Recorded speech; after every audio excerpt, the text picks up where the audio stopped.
اعوذ باللہ من الشیطان الرجیم بسم اللہ الرحمن الرحیم۔ عزیزان محترم السلام علیکم۔ احمد ناسبی نے فدق سے متعلق شیعہ پر اعتراضات کرتے ہوئے کیا کہا ہے، پہلے ایک ایک کر کے اس کی ویڈیو سنتے ہیں، پھر اس کا مدلل اور دندان شکن جواب دیں گے۔ قرآن مجید کی آیت سے اس کی تفسیر کو ڈیفائن کرتے ہیں۔ اللہ تعالیٰ قرآن مجید میں ارشاد فرماتے ہیں، سورہ حشر کی آیت نمبر 7 ہے، فرمائے ما افاء اللہ علی رسولہ من اہل القریٰ، بستی والوں میں سے رب تعالیٰ اپنے محبوب کو جن علاقوں پر فتح دے دے، مال فیع حاصل ہو جائے۔ اللہ تعالیٰ مال فیع کے احکام بیان کرتے ہیں، فرمائے فللہ، وہ مال فیع اللہ کے لیے ہے، وللرسول، اور اللہ کے رسول کے لیے ہے، ولذی القربیٰ، اور ایک حصہ قرابت داروں کے لیے رہے گا۔ اور یہ قرابت داروں میں نبی علیہ السلام کی بیویاں ازواج مطہرات امہات المومنین تھیں، اور ساتھ نبی علیہ السلام کی صاحبزادی جناب سیدہ طیبہ طاہرہ زاہدہ عابدہ راکعہ سیدہ فاطمہ الزہرا سلام اللہ علیہا آپ تھیں۔ اور اس کے علاوہ بنو ہاشم اور بنو عبد المطلب کے نبی علیہ السلام کے جتنے خاندان والے تھے، ان تمام کو ان مالوں میں سے، ان پیسوں میں سے حصہ دیا جاتا تھا۔ یہ اللہ کے قرآن کا فیصلہ ہے۔ اس کے بعد فرمایا والیتامی والمساکین وابن السبیل، اور مدینہ پاک کے جو یتیم تھے، جو غریب لوگ تھے اور جو مسافر تھے، ان سب کو ان میں سے رسول اللہ صلی اللہ علیہ وسلم جتنا چاہتے عطا فرماتے۔ یہ تھا قرآنی عقیدہ۔ اب اس کے برخلاف روافض کا عقیدہ یہ ہے، وہ کہتے ہیں کہ باغ فدق یہ نبی اکرم صلی اللہ علیہ وسلم کی پراپرٹی تھا، حضور علیہ السلام کی ملکیت تھا، تو نبی علیہ السلام کے وصال باکمال کے بعد آٹومیٹکلی یہ سارا مال، یہ ساری جاگیر سیدۃ النساء العالمین کے زیر تصرف جاتی ہے۔ نبی علیہ السلام کی وراثت کے طور پہ اس کی مالک سیدہ فاطمہ الزہرا سلام اللہ علیہا بنتی ہیں۔ اہل سنت و جماعت کی تفاسیر میں وہی باتیں ہیں جو میں نے خلاصتاً آپ کے سامنے عرض کر دی۔ اب یہ میرے ہاتھ میں تفسیر مجمع البیان ہے، یہ شیعہ مذہب کی تفسیر ہے، اس کے لکھنے والے امام طبرسی ہیں، اس کی جلد نمبر 9 ہے اور صفحہ نمبر 261 ہے۔ اس کے اوپر یہ سورہ حشر کی آیت نمبر 7 کے حوالے سے شیعہ عالم امام طبرسی لکھتے ہیں، کہتے ہیں یہ آیت کفار کے حق میں جو بستیاں نبی علیہ السلام نے فتح فرمائیں، یہ ان کے بارے میں آیت نازل ہوئی۔ اور وہ بستیاں کون سی تھیں؟ وَهُمْ قُرَيْظَةُ وَبَنِي النَّضِيرُ وَهُمَا بِالْمَدِينَةِ وَفَدَقَ وَهِيَ بِالْمَدِينَةِ عَلَى 3 أَمْيَالٍ، وہ بنو قریظہ، بنو نذیر اور فدق کے 3 بستیاں تھیں، یہ 3 علاقے تھے جن کے بارے میں یہ آیت نازل ہوئی۔ اب ان آیت کے مصارف کیا تھے، یہ شیعہ مذہب کی تفسیر کی روشنی میں سماعت کیجیے۔ اللہ فرماتے ہیں ما افاء اللہ، جو اللہ نے مال فیع دے دیا اپنے محبوب کو، فللہ، وہ اللہ کے لیے ہے، وللرسول، اور اللہ کے رسول کے لیے ہے، بتملیک اللہ ایاہ، یہ اس کے اندر علامہ طبرسی کہتے ہیں نبی علیہ السلام کو رب نے اس جاگیر کا مالک بنا دیا تھا، حضور اس کے مالک تھے، وَلِذِي الْقُرْبَى، اور اس کا حصہ قرابت داروں کے لیے تھا، یعنی اہل بیت رسول اللہ وقرابتہ وہم بنو ہاشم، اور وہ ذی القربیٰ سے مراد نبی علیہ السلام کا پورا خاندان، خاندان بنو ہاشم تھا۔ یہ جو دعویٰ کرتے ہیں، ان کا یہ دعویٰ ان کے اپنے عالم نے باطل کر دیا۔ اس کے بعد آگے کہتے ہیں وَقِيلَ إِنَّ مَالَ الْفَيْءِ لِلْفُقَرَاءِ مِنْ قَرَابَةِ رَسُولِ اللَّهِ وَهُمْ بَنُو ہاشم وَبَنُو الْمُطَّلِبِ، کہ جو مال فقراء میں تقسیم کیا جاتا تھا، اہل بیت اطہار میں تقسیم کیا جاتا تھا، وہ بنو ہاشم اور بنو عبد المطلب نبی علیہ السلام کے پورے کنبے اور قبیلے کو تقسیم کیا جاتا تھا۔ عزیزان محترم، سورہ حشر آیت نمبر 7 میں جو مصارف بیان ہوئے ہیں وہ مال فیع کے مصارف نہیں ہیں، بلکہ وہ تو مال غنیمت کے مصارف ہیں، اور یہ شیعہ سنی کتب میں بات موجود ہے۔ جس طرح شیعہ کتاب تہذیب الاحکام جلد 4 صفحہ نمبر 118 پر یہ بات موجود ہے، اور اسی طرح یہ کتب اہل سنت میں مرقات المفاتی شرح مشکات جلد نمبر 6 صفحہ نمبر 2635 پر یہ بات موجود ہے، اور احکام القرآن جلد نمبر 9 صفحہ نمبر 207 پر یہ بات موجود ہے۔ وہ کہتے ہیں کہ حضرت سیدہ فاطمہ الزہرا سلام اللہ علیہا وہ ابو بکر صدیق رضی اللہ تعالی عنہ کے پاس وہ باغ فدق کے پیسے لینے کے لیے، مال لینے کے لیے گئی۔ اب میں صرف آج اتنی بات عرض کروں گا، یہ دعویٰ کرنا کہ جناب سیدہ ابو بکر صدیق کے پاس مال لینے کے لیے گئی تھی، یہ عقلاً بھی محال ہے، نقلاً بھی محال ہے، روایتاً بھی یہ بات خلاف ہے اور درایتاً بھی یہ بات خلاف ہے۔ عزیزان محترم، سیدہ زہرا سلام اللہ علیہ کا دربار میں جانا ثابت ہے، جس طرح اہل سنت کی معتبر کتاب فتح الباری جلد نمبر 8 صفحہ نمبر 75 پر ہے، اور یہی بات صحیح مسلم جلد نمبر 5 صفحہ نمبر 155 پر ہے کہ ان فاطمہ سلام اللہ علیہا والعباس آتیا ابا بکر یلتمسان میراثہما۔ سے پہلے یہ میرے ہاتھ میں اصول کافی ہے، یہ بھی شیعہ مذہب کی کتاب ہے، پہلی جلد ہے۔ جس طرح اہل سنت و جماعت کی صحیح بخاری ہے، این اسی طرح شیعہ مذہب میں اصول کافی ہے۔ اس کی جلد نمبر 1 صفحہ نمبر 34 پہ امام جعفر صادق حدیث کو بیان کرتے ہیں۔ امام جعفر صادق فرماتے ہیں قال رسول اللہ صلی اللہ علیہ وسلم، نبی علیہ السلام نے فرمایا من سلک طریقا یطلب فیہ علما، جو بندہ دین کا علم حاصل کرنے کے لیے چلتا ہے، سلک اللہ بہ طریقا الی الجنہ، رب اس کو جنت کے راستے پہ چلاتا ہے۔ اور پھر فرمایا وان الملائکۃ لتضع اجنحتها لطالب العلم ردم بہ، اور فرشتے دین کے طالب علم جب چلتا ہے اس کے قدموں کے نیچے پر بچھاتے ہیں۔ فرمایا وَإِنَّهُ يَسْتَغْفِرُ لِطَالِبِ الْعِلْمِ، اور وہ طالب علم کے لیے جو دین کا طالب علم ہوتا ہے اس کے لیے بخشش کی دعا کرتے ہیں۔ اور فرمایا جو چیزیں آسمان میں اڑنے والے پرندے، دریا میں رہنے والی مچھلیاں عالم دین کے لیے بخشش کی دعا کرتی ہیں۔ اور فرمایا وَفَضْلُ الْعَالِمِ عَلَى الْعَابِدِ كَفَضْلِ الْقَمَرِ عَلَى سَائِرِ النُّجُومِ، اور ایک عبادت گزار بندہ اور ایک عالم دین بندہ، ان دونوں میں اگر کمپیریزن کیا جائے تو عالم دین کی فضیلت عبادت گزار پر اس طرح ہے جس طرح 14ویں رات کے چاند کی فضیلت عام ستاروں پر ہوتی ہے۔ اب جو الفاظ آج کے موضوع کے ہیں، امام جعفر صادق فرماتے ہیں وَإِنَّ الْعُلَمَاءَ وَرَثَةُ الْأَنْبِيَاءِ، اور نبیوں کے وارث علماء ہوتے ہیں۔ ان الانبیاء لم یورثوا دینارا ولا درہما، نبی نہ درہم کا وارث بناتے ہیں نہ دینار کا وارث بناتے ہیں، ولیکن ورثوا العلم، اور اللہ کے نبی صرف علم کا وارث بناتے ہیں۔ یہ جو کہتے ہیں نا جی وہ تو وراثت تھا، ابو بکر صدیق نے تو دیا ہی نہیں، امام جعفر صادق فرماتے ہیں نبیوں کی وراثت ہوتی ہی نہیں، اور آج کا ذاکر کہتا ہے جی نبیوں کی تو وراثت ہوتی ہے، اب ہم تمہاری مانیں کہ امام جعفر صادق کی مانیں۔ عزیزان محترم، فدق نہ دینار ہے نہ درہم ہے بلکہ باغ ہے، اور جب اس حدیث میں کہا کہ علماء انبیاء کے وارث ہیں تو ابہام ہوا کہ مال کے وارث ہیں یا علم کے وارث ہیں، تو ابہام کو دور کرنے کے لیے کہا کہ علم کے وارث ہوتے ہیں۔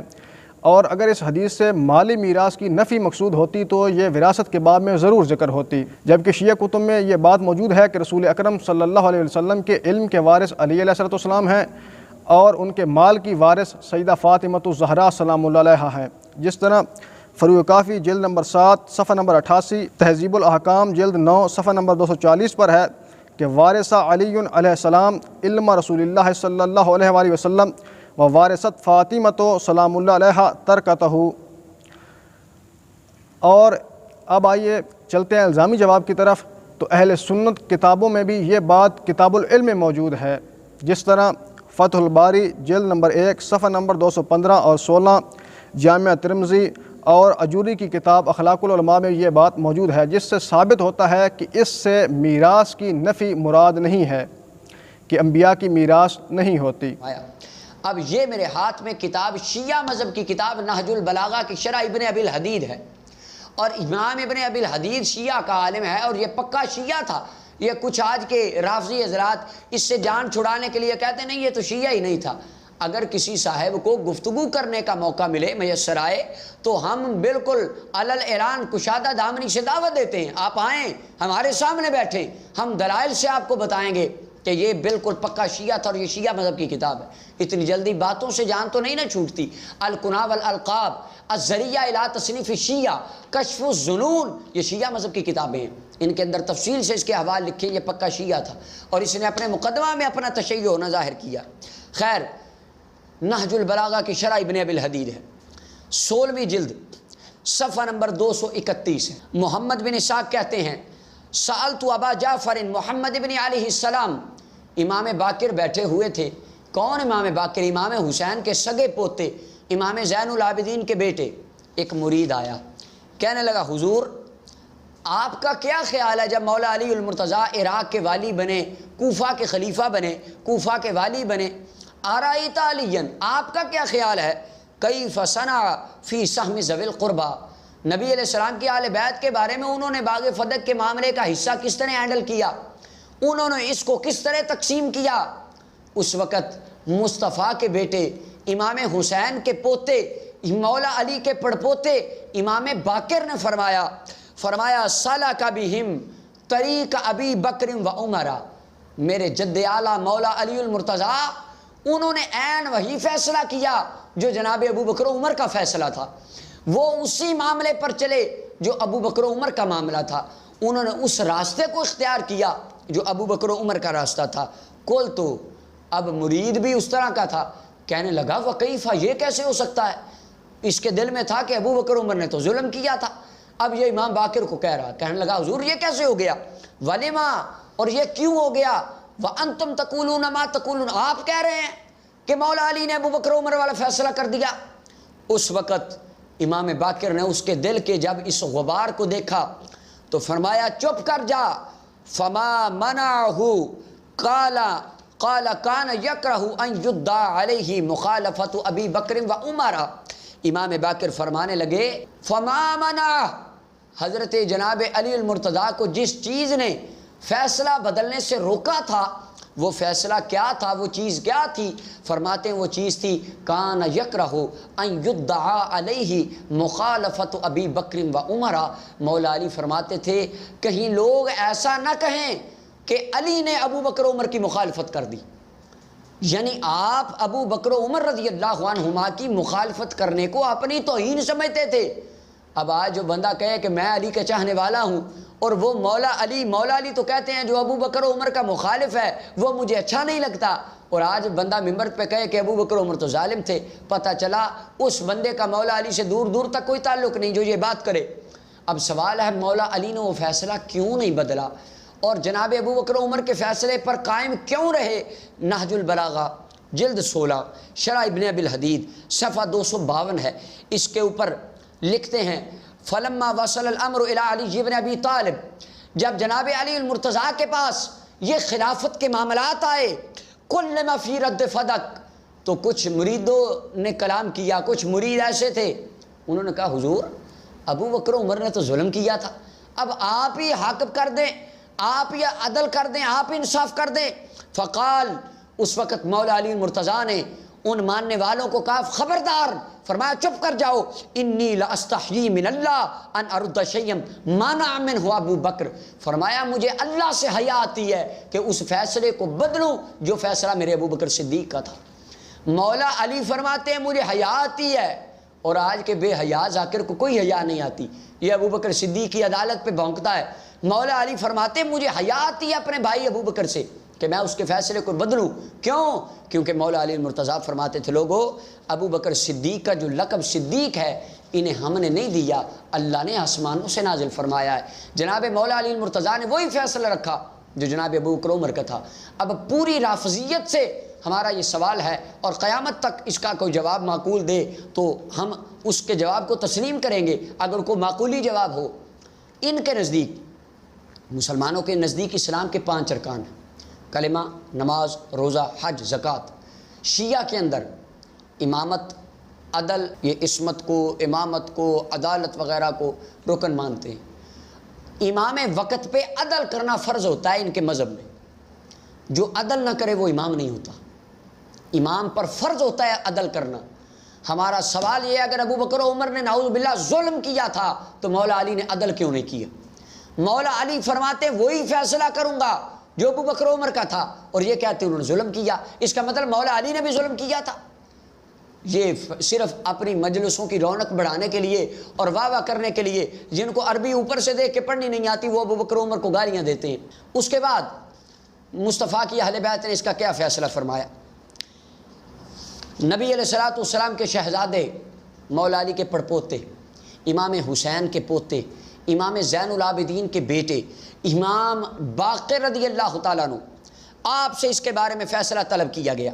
یہ شیعہ مذہب کی کتاب نہج البلاغہ شرح ابن ابی الحدید جلد نمبر 16 ہے، صفحہ نمبر 220 ہے۔ اس کے اوپر کہتے ہیں کثیر النوال کہتے ہیں میں نے قلت لابی جعفر محمد بن علی علیہ السلام، میں نے امام باقر اس کو کہا جعلنی اللہ فداک، حضور اللہ مجھے آپ پہ قربان کرے، ارأیت ابا بکر و عمر هل ظلماکم من حقکم شیئا، ابو بکر و عمر کے بارے میں آپ کا کیا خیال ہے، کیا انہوں نے آپ پر کوئی ظلم کیا تھا؟ او قال، یا اس نے کہا ذہبا من حقکم شیئا، آپ کا حق چھین لیا تھا ابو بکر و عمر نے؟ اب سیدہ فاطمہ الزہرا کے بیٹے سے یہ سوال کیا جا رہا ہے، ان کے نسل کے ایک نورانی موتی سے یہ سوال کیا جا رہا ہے۔ آپ نے فرمایا لا، او میرے ماننے والے سن لے، اللہ کی قسم ایسا نہیں ہے۔ فرمایا والذی انزل القرآن علی عبدہ لیکون للعالمین نذیرا، اس اللہ کی قسم جس نے محمد مصطفیٰ صلی اللہ علیہ وسلم پہ قرآن نازل کیا، ما ظلمنا من حقنا مثقال حبۃ من خردل، ابو بکر نے ہماری حق کے اندر ایک رائی کے دانے کے برابر بھی ظلم نہیں کیا۔ اب امام باقر فرماتے ہیں انہوں نے ظلم نہیں کیا، اور آج کل کا شیعہ کہتا ہے جی انہوں نے تو ظلم کر دیا۔ اب اس رافضی میراثی کی مانے کہ امام باقر کی مانے، اور امام باقر فرمانے لگے، فرمایا کثیر النوال کہنے لگے قلت افتولاہما، اے امام باقر کیا آپ ابو بکر عمر کو اپنا سردار مانتے ہیں، ان کو اپنا آقا مانتے ہیں، ان کو اپنا پیشوا مانتے ہیں؟ تو اس وقت امام باقر نے فرمایا نعم، ہاں میں تو ان کو اپنا سردار مانتا ہوں، ان کو اپنا آقا مانتا ہوں، اپنا مولا مانتا ہوں۔ فرمایا وہی حقا، او تو برباد ہو جائے، تجھے آج تک اتنا ہی پتہ نہ چلا، تولاہما فی الدنیا والآخرہ، تو دنیا میں بھی ان کو اپنا سردار بنا لے، آخرت میں بھی ان کو اپنا سردار بنا لے۔ وما اصابک فی عنقی، یہ شیعہ عالم کہتا ہے۔ امام باقر نے فرمایا اگر ابو بکر عمر کی محبت نے تجھے کبھی دنیا و آخرت میں کوئی نقصان دیا تو رب کی بارگاہ میں مجھے پیش کر دینا، ابو بکر عمر کی محبت سے حاصل ہونے والا نقصان اللہ کی بارگاہ میں ادا کر دوں گا۔ یہ امام باقر فرما رہے ہیں، رسول اللہ کے بیٹے۔ اور آج یہ ذاکر کہتے ہیں جی ظلم ہو گیا۔ امام باقر فرماتے ہیں ان سے محبت کرو، ان کو اپنا آقا بنا لو، ان کو اپنا سردار بنا لو، ان کو سردار بنانے سے تمہیں کوئی نقصان نہیں ہوگا۔ اور یہ کہتے ہیں نہیں جی وہ حق بس ہم تو مان نہیں، وہ ظلم کر دیا انہوں نے۔ رسول اللہ کے آل کے تیسرے شہزادے حضرت امام باقر کے سگے بھائی حضرت امام زید رضی اللہ تعالیٰ عنہ، جن کو شیعہ اثنا عشری اپنا امام نہیں مانتے، جو ایران والے شیعہ ہیں وہ امام زید کو امام مانتے ہیں، جو یہاں کے وہ نہیں مانتے، وہ کہتے ہیں نہیں یہ امام نہیں تھے، صرف امام باقر امام تھے۔ اب یہ کیسا ظلم ہے، رسول اللہ کی اولاد میں سے چند شہزادوں کو تو اپنا امام مانتے ہیں اور چند کو کہتے ہیں ہم یہ ان کو امام مانتے نہیں، حالانکہ ہمارا عقیدہ ہے تیری نسل پاک میں ہے بچہ بچہ نور کا، ہم رسول اللہ کے ہر شہزادے کو امام مانتے ہیں۔ اب امام زید کا فیصلہ سنیے۔ امام زید فرماتے ہیں، بختری بن حسان کہتے ہیں میں نے امام زید کو کہا اور میرا ارادہ تھا کہ میں ابو بکر کی مذمت کروں گا، ان کی شان میں کمی کروں گا۔ ان ابا بکر، حضرت امام زید کے سامنے کہا، ان ابا بکر انتزع فدق من فاطمہ علیہ السلام، حضور میں نے سنا ہے ابو بکر صدیق نے فدق چھین لیا تھا سیدہ فاطمہ سے۔ تو اس وقت امام زید غصے میں آ گئے، فقال، فرمانے لگے، ان ابا بکر کان رجلا رحیما، فرمایا اللہ کے بندے ابو بکر تو بڑے رحم دل آدمی تھے۔ ابو بکر کی تعریف کر رہے ہیں، فرمایا ابو بکر صدیق تو بڑے رحم دل آدمی تھے۔ وَكَانَ يَكْرَهُ أَن يُغَيِّرَ شَيْئًا فَعَلَهُ رسول اللہ صلی اللہ علیہ وسلم، اور ابو بکر صدیق اس بات کو ناپسند جانتے تھے کہ اس فیصلے کو بدلیں جو فیصلہ رسول خدا صلی اللہ علیہ وسلم نے فرمایا۔ تو آگے آپ نے فرمایا ثم قال ابو زید، پھر حضرت امام زید فرمانے لگے، وَأَيْمُ اللَّهِ لَوْ رُجِعَ الْأَمْرُ إِلَيَّ لقدیت فیہا بقضاء ابی بکر، امام زید نے فرمایا لوگو اگر آج دوبارہ عدالت لگائی جائے، اس عدالت کا جج میں امام زید کو بنایا جائے، ایک کٹہرے میں سیدہ فاطمہ زہرا سلام اللہ علیہا کے حق کی بات رکھی جائے، ایک کٹہرے میں ابو بکر صدیق کا فیصلہ رکھا جائے، تو آپ نے فرمایا اللہ کی قسم، فرمایا لقضیت فیہا بقضاء ابی بکر، میں وہی فیصلہ کروں گا جو مصطفیٰ کے خلیفہ اول جناب ابو بکر صدیق نے فیصلہ فرمایا تھا۔ عزیزان محترم، شرح ابن ابی الحدید معتزلی شیعہ پر حجت نہیں ہے، کیونکہ ابن ابی الحدید معتزلی ہے، شیعہ نہیں ہے، اور جو شخص شیخین کو خلیفہ مانے اور فدق کے معاملے میں ان کو حق پر مانے اور ان کا دفاع کرے، وہ شخص کیسے شیعہ ہو سکتا ہے؟ شیعہ تو وہ ہوتا ہے جو علی علیہ السلام کو خلیفہ بلا فصل مانے اور فدق حق زہرا سلام اللہ علیہ تسلیم کرے، اور جو شخص علی علیہ السلام کو چوتھا خلیفہ مانے وہ کس طرح شیعہ ہو سکتا ہے؟ ابھی میں صرف اتنا عرض کرتا ہوں کہ سیدہ کائنات سلام اللہ علیہ جناب ابوبکر صدیق سے راضی تھی، شیعہ سنی کتابیں اس بات کی شاہد ہیں۔ سب سے پہلے نہج البلاغہ کی شرح ابن ابی الحدید ہے، یہ 16ویں جلد ہے، ایران کی مطبوعہ ہے، صفحہ نمبر 216 ہے۔ جب جناب حضرت سیدنا ابوبکر صدیق رضی اللہ عنہ سے بات ہوئی حضرت سیدہ کائنات کی، تو اس وقت حضرت جناب ابوبکر صدیق نے فرمایا فَلَكِ عَلَى اللَّهِ أَن نَصْنَعَ فِيهَا كَمَا كَانَ يَصْنَعُ فِيهَا أَبُوكَ، اے پیاری سیدہ میں اللہ کی قسم اٹھا کے کہتا ہوں کہ میں آخری دم تک اسی طرح باغ فتح کے معاملات کو ہینڈل کروں گا جس طرح آپ کے بابا جان کیا کرتے تھے۔ اور اس کے بعد وکانہ ابو بکر یاخذ غلتھا، حضرت ابو بکر صدیق رضی اللہ عنہ باغ فتح سے آنے والی آمدنی کو لیتے اور ان کو حضرت سیدہ کائنات کی طرف بھیجتے جتنی حضور بھیجتے تھے، ویقسم الباقی، اور باقی آپ تقسیم کر دیتے جہاں پر تقسیم کرنے کا حق ہوتا۔ وکانہ عمر کذالک وکانہ عثمان کذالک ثم کان علی کذالک، جناب ابو بکر، عمر، عثمان و علی چاروں خلفائے راشدین عین اسی طرح معاملات کرتے رہے۔ جبکہ روافض کا وہ یہ نظریہ ہے، وہ کہتے ہیں نہیں جی وہ حضرت سیدہ فاطمہ پاک گئیں تو انہوں نے حدیث سنائی تو وہ بس ناراض ہو گئیں۔ اب سب سے پہلے اہل سنت و جماعت کی کتاب میں سنن الکبریٰ، یہ امام بہقی رحمۃ اللہ علیہ کی کتاب ہے، اس کی 6ٹھی جلد ہے، صفحہ نمبر 301 ہے، پوری سند کے ساتھ اس کے اوپر حدیث مبارکہ یہ روایت موجود ہے۔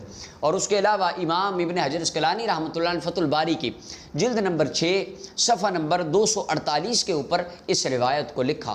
اور اس کے علاوہ حضرت امام بہقی رحمۃ اللہ علیہ نے دلائل النبوہ شریف، یہ جو امام بہقی رحمۃ اللہ علیہ کی ہے، اس کی 7ویں جلد ہے، اس کا صفحہ نمبر 281 ہے، اس کے اوپر پوری سند کے ساتھ، امام شعبی کی سند کے ساتھ اس روایت کو آپ نے بھی لکھا۔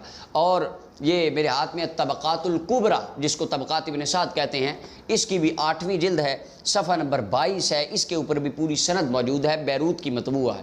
اور اس کے علاوہ حافظ ابن کثیر نے اس کو البدایہ والنہایہ کے اندر اس کی جلد نمبر 5 ہے، صفحہ نمبر 302 ہے، پوری سند کے ساتھ اس روایت کو لکھا۔ یہ میرے ہاتھ میں کتاب ہے شرح نہج البلاغہ، ابن میسم کی جلد نمبر 5 ہے، صفحہ نمبر 107 ہے، ایران کی مطبوعہ ہے۔